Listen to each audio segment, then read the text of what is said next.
जुन्नर तालुक्यातील तुळजा लेणी समूहाला आम्ही भेट देण्यासाठी गेलो। जुन्नरहून साधारण 6 ते 7 किलोमीटर अंतर पार करून आम्ही तुळजा लेणी येथे पोहोचलो। सपाट भागापासून डोंगरावर जाण्यासाठी एक रुंद वाट असून आम्ही गाडी तिथेच खाली ठेवली आणि वरती डोंगरावर पायी गेलो। समोरच तुळजा लेणी समूह नावाचा एक फलक दिसला। त्यानंतर आम्ही याच ठिकाणी पुढे गेलो आणि लेणी दिसताच आम्ही एका खोलीत पाऊल ठेवले। तिथेच आम्हाला स्तूप दिसला। चहूबाजूने 12 खांब आणि गोलाकार भागात आम्ही स्तूप पाहून पुढील खोलीत गेलो। तिथेच एक प्रार्थना सभागृह होते। तिथे शांत वातावरण होते। टाचणी जरी पडली तरी एवढा आवाज, एवढी शांतता त्या ठिकाणी होती। त्यानंतर आम्ही थोडा वेळ तिथे बसलो।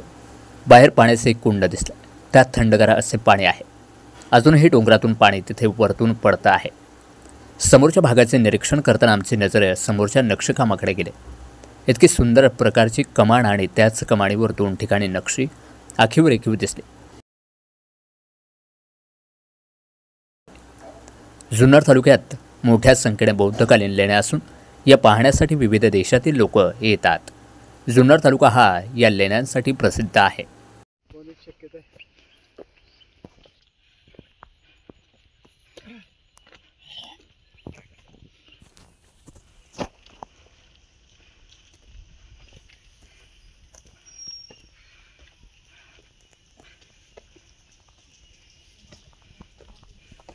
लोक है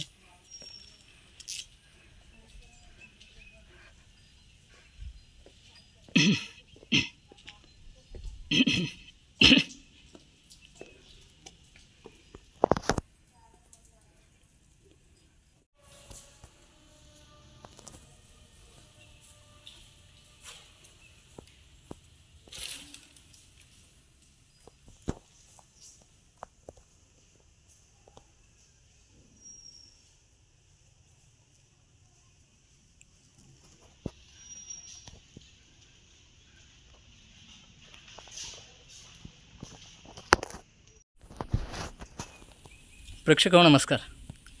आज आपण जुन्नर तालुक्यातील तुळजा लेणी या लेणी समूहाला भेट देण्यासाठी आपण आलेलो आहोत।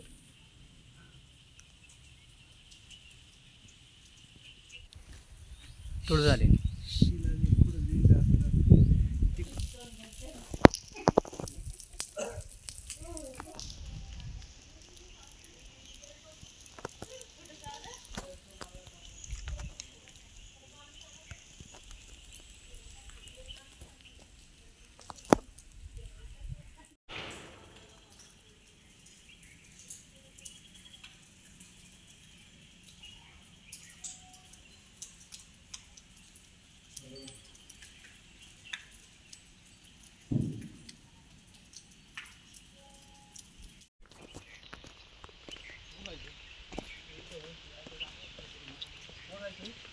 और काय